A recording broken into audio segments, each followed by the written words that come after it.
अस्सलामु अलैकुम वरहमतुल्लाहि वबरकातुहू। अल्लाह ताला ने एक शख्स का सदका एक बदकार औरत और एक चोर इंसान को क्यों दिलवाया? बिस्मिल्लाहिर्रहमानिर्रहीम। हजरत अबू हुरैरा रजी अल्लाह अन्हु से रिवायत है कि रसूल अल्लाह सल्लल्लाहु अलैहि वसल्लम ने इरशाद फरमाया, बनी इसराइल के एक आदमी ने अपने दिल में कहा कि मैं आज रात को चुपके से सदका करूंगा। चुनाचे रात को चुपके से सदके का माल लेकर निकला और बेखबरी में एक चोर के हाथ में सदके का माल दे दिया। सुबह लोगों में चर्चा हुआ कि रात चोर को सदका दिया गया। सदका करने वाले ने कहा, या अल्लाह, चोर को सदका देने में भी आपके लिए ही तारीफ है कि इससे भी ज्यादा बुरे आदमी को दिया जाता तो मैं क्या कर सकता था। फिर उसने इरादा किया कि आज रात भी जरूर सदका करूंगा कि पहला सदका तो जाया हो गया।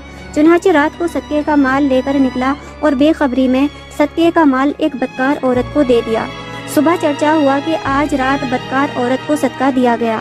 उसने कहा, ए अल्लाह, बदकार औरत को सदका देने में भी आप ही के लिए तारीफ है कि मेरा माल तो इस काबिल भी न था। फिर तीसरी मर्तबा उस शख्स ने इरादा किया कि आज रात मैं जरूर सदका करूंगा। चुनाचे रात को सदके का माल लेकर निकला और उसे एक मालदार के हाथ में दे दिया। सुबह चर्चा हुआ कि रात मालदार को सदका दिया गया। सदका देने वाले ने कहा, या अल्लाह, चोर, बदकार औरत और मालदार को सदका देने पर आप ही के लिए तारीफ है कि मेरा माल तो ऐसे लोगों को देने के काबिल भी न था। उस शख्स को ख्वाब में बताया गया कि तेरा सदका कबूल हो गया।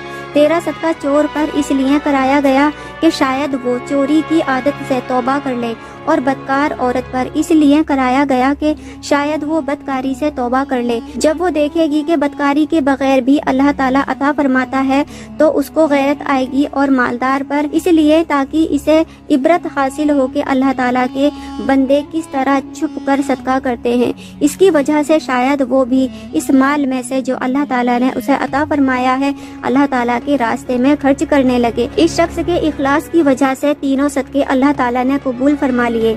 हजरत अबू कब्सा नुमारी रजी अल्लाह अन्हु से रिवायत है कि इन्होंने नबी करीम सल्लल्लाहु अलैहि वसल्लम को ये इरशाद फरमाते हुए सुना कि मैं कसम खाकर 3 चीजें बयान करता हूँ और इसके बाद एक बात खास तौर से तुम्हें बताऊंगा। इसको अच्छी तरह महफूज रखना। वो 3 बातें जिस पर मैं कसम खाता हूँ, इनमें से पहली ये है कि किसी बंदे का माल सदका करने से कम नहीं होता।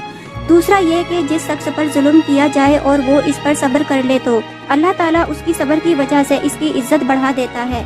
तीसरी ये कि जो शख्स लोगों से मांगने का दरवाजा खोलता है अल्लाह ताला उस पर फकीरी का दरवाजा खोल देता है। फिर आप सल्लल्लाहु अलैहि वसल्लम ने इरशाद फरमाया, एक बात तुम्हें बताता हूँ, इसे याद रखना। दुनिया में 4 किस्म के लोग होते हैं। एक वो शख्स जिसको अल्लाह ताला ने माल और इल्म अता फरमाया। वो अपने इल्म की वजह से अपने माल के बारे में अल्लाह ताला से डरता है कि इसकी मर्जी के खिलाफ खर्च नहीं करता, बल्कि सुलह रहमी में खर्च करता है, और ये भी जानता है कि इस माल में अल्लाह ताला का हक है, इसीलिए माल नेक कामों में खर्च करता है। ये शख्स कयामत में सबसे बेहतरीन दर्जे में होगा। दूसरा वो शख्स है जिसको अल्लाह ताला ने इल्म अता फरमाया और माल नहीं दिया, सच्ची नीयत रखता है और ये तमन्ना करता है कि अगर मेरे पास माल होता तो मैं भी फलाह की तरह नेक कामों में खर्च करता, तो अल्लाह ताला इसकी नीयत की वजह से इसको भी वही सवाब देता है जो पहले शख्स का है। इसी तरह इन दोनों का सवाब बराबर हो जाता है।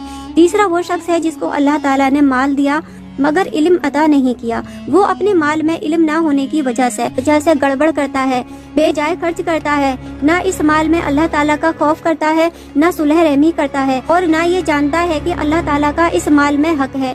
ये शख्स कयामत के बदतरीन दर्जे पर होगा। चौथा वो शख्स है कि जिसको अल्लाह ताला ने न माल दिया न इल्म दिया। वो तमन्ना करता है कि अगर मेरे पास माल होता तो मैं भी फला यानी तीसरे आदमी की तरह बेखर्च करता, तो इसको इस नियत का गुनाह होता है और इसका इरादा तीसरे आदमी के गुनाह के बराबर हो जाता है, यानी अच्छे या बुरे अज़म पर इस जैसे सबाब को गुनाह होता है जो अच्छे या बुरे अमल पर होता है। हजरत ज़ैद बिन साबित रजी अल्लाह अन्हु फरमाते हैं कि मैंने रसूल अल्लाह सल्लल्लाहु अलैहि वसल्लम को ये इरशाद फरमाते हुए सुना, जिस शख्स का मकसद दुनिया बन जाए अल्लाह ताला इसके कामों को बिखेर देते हैं, यानी हर काम में इसको परेशान कर देते हैं। फकीरी का खौफ इसकी आंखों के सामने कर देते हैं और दुनिया इसे इतनी ही मिलती है जितनी इसके लिए पहले से मिकदार थी। और जिस शख्स की नियत आखिरत की हो तो अल्लाह ताला इसके कामों को आसान फरमा देते हैं, इसके दिल को गनी फरमा देते हैं और दुनिया जलील होकर इसके पास आती है। नबी करीम सल्लल्लाहु अलैहि वसल्लम ने फरमाया, 3 आदतें ऐसी हैं کہ ان کی وجہ سے مومن کا دل کینہ، خیانت اور ہر قسم کی برائی سے پاک رہتا ہے۔ نمبر 1، اللہ تعالیٰ کی خوشنودی کے لیے عمل کرنا۔ نمبر 2، حاکموں کی خیر خواہی کرنا۔ نمبر 3، مسلمانوں کی جماعت کے ساتھ جمع رہنا، کیونکہ جماعت کے ساتھ رہنے والوں کو جماعت کے لوگوں کی دعائیں ہر طرف سے گھیرے رہتی ہیں، جن کی وجہ سے شیطان کے سر سے حفاظت رہتی ہے۔ ام المومنین حضرت عائشہ رضی اللہ عنہا بیان کرتی ہیں کہ میں نے رسول اللہ صلی اللہ علیہ وسلم کو یہ آیت پڑھتے ہوئے سنا، جس کا مطلب دریافت کیا، جس میں اللہ تعالیٰ کا ارشاد ہے، اور جو لوگ دیتے ہیں، جو کچھ بھی دیتے ہیں، اور اس پر بھی ان کے دل ڈرتے رہتے ہیں۔ حضرت عائشہ رضی اللہ عنہا نے عرض کیا، کیا اس آیت میں وہ لوگ مراد ہیں جو شراب پیتے ہیں اور چوری کرتے ہیں؟ یعنی کیا ان کا ڈرنا گناہوں کے ارتکاب کی وجہ سے ہے؟